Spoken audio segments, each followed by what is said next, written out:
بسم اللہ الرحمن الرحیم۔ السلام علیکم، آپ دیکھ رہے ہیں الف نیوز اور میں ہوں آپ کے ساتھ ماجد علی۔ شامل کرتے ہیں آج کی ون لائن ہیڈ لائنز۔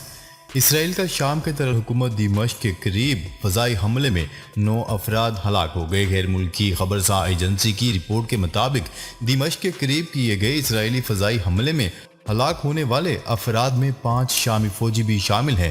اسرائیل نے فضائی حملے میں اسلحہ ڈیپو سمیت متعدد فوجی پوزیشنز کو نشانہ بنایا۔ اسرائیل کی طرف سے کیے گئے اس حملے کو 2022 کے دوران شام میں مہلک ترین حملہ قرار دیا جا رہا ہے۔ میانمار کی فوجی عدالت نے آنگ سان سوچی کو کرپشن ثابت ہونے پر 5 سال قید کی سزا سنا دی۔ برطانوی خبرساں ادارے BBC کی رپورٹ کے مطابق آنگ سان سوچی کے خلاف کرپشن کے ایک کیس میں یہ سزا سنائی گئی ہے۔ اس کے علاوہ ان کے اوپر کرپشن کے 10 کیسز چل رہے ہیں۔ مسلم مخالف سازش، بھارت کے بعد مقبوضہ کشمیر میں بھی حجاب پر پابندی عائد۔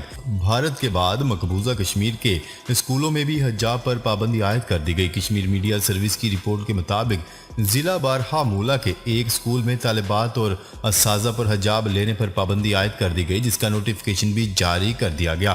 مودی انتظامیہ کے فیصلے کی شدید مذمت کرتے ہوئے سابق وزیر اعلیٰ محبوبہ مفتی کا کہنا ہے کہ BJP کو سمجھ لینا چاہیے کہ یہ بھارت کی کوئی ریاست نہیں جہاں اپنی مرضی کے مطابق لباس پہننے کی آزادی نہیں اور جہاں اقلیتوں کے گھروں کو بلڈوز کیا جاتا ہے۔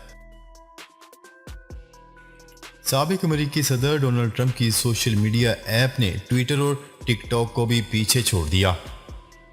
دنیا کے امیر ترین شخص ایلن مسک نے ٹویٹر پر ایک تصویر شیئر کی جس میں دیکھا جا سکتا ہے کہ ایپ سٹور پر ٹروتھ سوشل نے ٹویٹر اور ٹک ٹاک کو ڈاؤن لوڈ میں پیچھے چھوڑ دیا ہے۔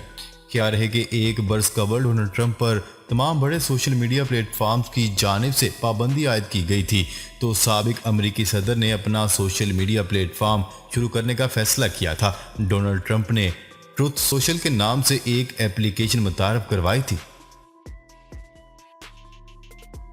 وزیر اعظم شہباز شریف 28 سے 30 اپریل تک سعودی عرب کا دورہ کریں گے۔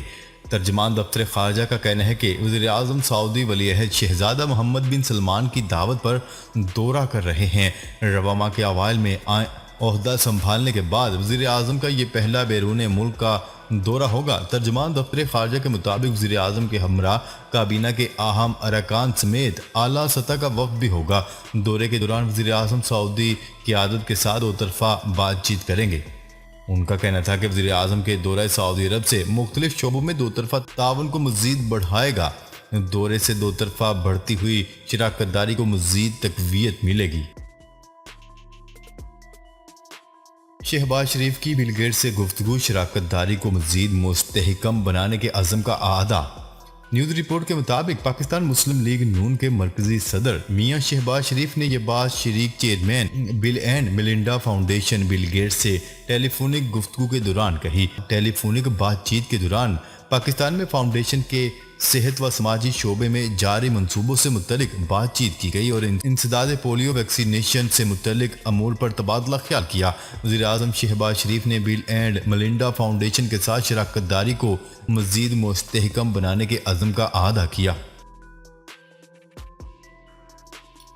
چینی وزیر دفاع کی ایرانی صدر سے ملاقات، دونوں ممالک تعلقات میں مزید فروغ کے خواہاں ہیں۔ چینی وزیر دفاع نے بدھ کے روز تہران میں ایرانی صدر ابراہیم رئیسی سے اہم ملاقات کی۔ اس موقع پر ایرانی صدر ابراہیم رئیسی کا کہنا تھا کہ علاقائی اور عالمی حالات کے پیش نظر ضرورت اس بات کی ہے کہ ایران اور چین اپنے دو طرفہ تعلقات و تعاون کو زیادہ سے زیادہ فروغ دیں۔ انہوں نے کہا ہے کہ دیگر ملکوں کو کنٹرول کرنے کے لیے خود سرانہ پالیسی اور تسلط پسندی سے دنیا کی پائیدار ترقی پر اثر پڑتا ہے۔ ایرانی صدر ابراہیم رئیسی نے بین الاقوامی ایٹمی معاہدے سے امریکہ کے یک طرفہ علیحدگی کی طرف اشارہ کرتے ہوئے کہا ہے کہ امریکہ نے اس دوران ایران پر بے تحاشا دباؤ ڈالنے کی کوشش کی، مگر ایران کی استقامت نے اس کی کوششوں اور امیدوں پر پانی پھیر دیا اور آج امریکی حکام خود اس بات کا اعتراف کرتے ہیں کہ ایران پر زیادہ سے زیادہ دباؤ ڈالنے کی پالیسی شکست سے دوچار ہو گئی ہے۔ روس کے صدر ولادیمیر پوٹن کا کہنا ہے کہ ترکی میں یوکرین کے ساتھ مذاکرات میں اہم پیش رفت ہوئی تھی، لیکن شہر بوچا میں روسی فوج کے خلاف الزامات نے حالات کو پوری طرح سے تبدیل کر دیا۔ یوکرین نے ماسکو میں اقوام متحدہ کے سیکرٹری جنرل انطونیو گوتریس کے ساتھ ملاقات میں کہا ہے کہ ہم استنبول میں ایک اہم پیش رفت کرنے میں کامیاب رہے، لیکن افسوس کہ مذاکرات میں پیش رفت پر اتفاق ہونے کے بعد بوچا میں ایسے اشتعال انگیز اقدامات و الزامات کا سامنا کرنا پڑا جن سے روسی فوج کا کوئی تعلق نہیں تھا۔ بلاول بھٹو زرداری نے وزیر خارجہ کے عہدے کا حلف اٹھا لیا۔ حلف برداری کی تقریب میں صدر پاکستان پیپلز پارٹی آصف علی زرداری اور بلاول بھٹو زرداری کی ہمشیرہ آصفہ بھٹو زرداری نے شرکت کی، جہاں ان سے صدر مملکت ڈاکٹر عارف علوی نے حلف لیا۔ تقریب میں شہید محترمہ بینظیر بھٹو کی بہن محترمہ صنم بھٹو نے بھی خصوصی شرکت کی۔ روس اور پاکستانی سربراہان کے درمیان خطوط کا تبادلہ۔ روسی صدر کے دفتر کرملن کے ترجمان دمتری پیسکوف نے صحافیوں کو بتایا ہے کہ کرملن نئے وزیر اعظم کی قیادت میں پاکستان کے ساتھ بات چیت کے تسلسل کو جاری رہنے کی امید رکھتا ہے۔ کرملن کے ترجمان نے کہا ہے کہ روس اسلام آباد کے ساتھ بات چیت اور وسیع پیمانے پر اقتصادی تعلقات کو فروغ دینے میں دلچسپی رکھتا ہے۔ جب ان سے میڈیا رپورٹس پر تبصرہ کرنے کو کہا گیا تو جس میں یہ دعویٰ کیا جا رہا ہے کہ روسی صدر ولادیمیر پوٹن نے پاکستانی وزیر اعظم شہباز شریف کے ساتھ تعاون جاری رکھنے کے لیے خطوط کا تبادلہ کیا ہے، تو جواب میں دمتری پیسکوف کا کہنا ہے کہ ہم ہر سفارتی خط کو عام نہیں کرتے یا منظر عام پر نہیں لاتے۔ جرمنی کا یوکرین کو طیارہ شکن ٹینک فراہم کرنے کا اعلان۔ عالمی خبرسا ادارے کی رپورٹ کے مطابق جرمنی یوکرین کو گیپارڈ نامی ٹینک فراہم کرے گا، جس پر طیارہ شکن میزائل بھی نصب ہیں۔ یہ ٹینک روسی طیاروں کو تباہ کرنے کی صلاحیت رکھتے ہیں۔ یوکرین کے صدر ولادیمیر زیلنسکی نے یورپی ممالک بالخصوص جرمنی پر اسلحہ فراہم نہ کرنے پر کڑی تنقید کا نشانہ بنایا تھا، جس کے بعد داخلی اور بیرونی سطح پر جرمن چانسلر کو شدید دباؤ کا سامنا تھا۔ شاید دباؤ کے باعث جرمنی نے یوکرین کو جنگی سازوسامان کی فراہمی سے دور رہنے کی پالیسی پر نظر ثانی کی اور پہلی بار یوکرین کو فوجی مدد کا اعلان کیا ہے۔ جرمن چانسلر نے اس پیش رفت کو جرمن پالیسی کے لیے ایک اہم موڑ قرار دیا ہے۔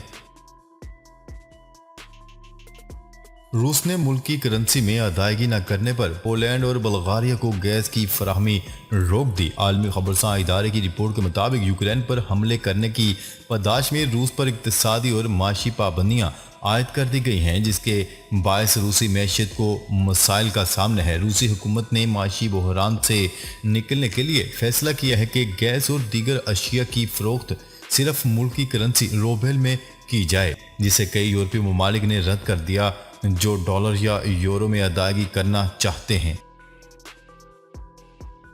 اقوام متحدہ کے سربراہ انطونیو گوتریس نے روس میں صدر ولادیمیر پوٹن سے ملاقات کی، جس کے دوران یوکرین میں شہریوں کے محفوظ انخلاء پر بات چیت کی گئی۔ عالمی خبرساں ادارے کی رپورٹ کے مطابق اقوام متحدہ کے سیکرٹری جنرل انطونیو گوتریس روس کے دورے پر پہنچے، جہاں انہوں نے پہلے روسی وزیر خارجہ سرگئی لاروف سے ملاقات کی، جس کے بعد روسی صدر ولادیمیر پوٹن سے بھی 1 گھنٹے تک یوکرین جنگ پر بات چیت کی گئی۔ دونوں رہنماؤں کے درمیان ہونے والی ملاقات میں جنگ بندی پر بھی گفتگو ہوئی، تاہم اس پر اتفاق نہیں ہو سکا۔ البتہ روسی صدر نے یوکرینی شہر ماریوپول کے گیس پلانٹ میں پھنسے افراد کے بحفاظت انخلاء پر اتفاق کیا۔ اقوام متحدہ کی سلامتی کونسل میں ویٹو کا جواز لازمی فراہم کرنے کی قرارداد جنرل اسمبلی میں متفقہ طور پر منظور کر لی گئی۔ اقوام متحدہ کے تمام 193 رکن ممالک نے قرارداد کے حق میں ووٹ دیا۔ قرارداد کے مطابق سلامتی کونسل کے 5 مستقل ارکان اگر کسی معاملے پر اپنا ویٹو کا حق استعمال کریں گے تو ان پر لازم ہوگا کہ وہ اس کا جواز بھی فراہم کریں، جبکہ قرارداد کے مطابق 10 روز کے اندر اقوام متحدہ کی جنرل اسمبلی کا اجلاس طلب کر کے ویٹو کرنے والے ممالک سے جواز مانگا جا سکے گا۔ یوکرین کا میکولیف کے 3 گاؤں جبکہ روس کا خیرسون ریجن پر قبضے کا دعویٰ۔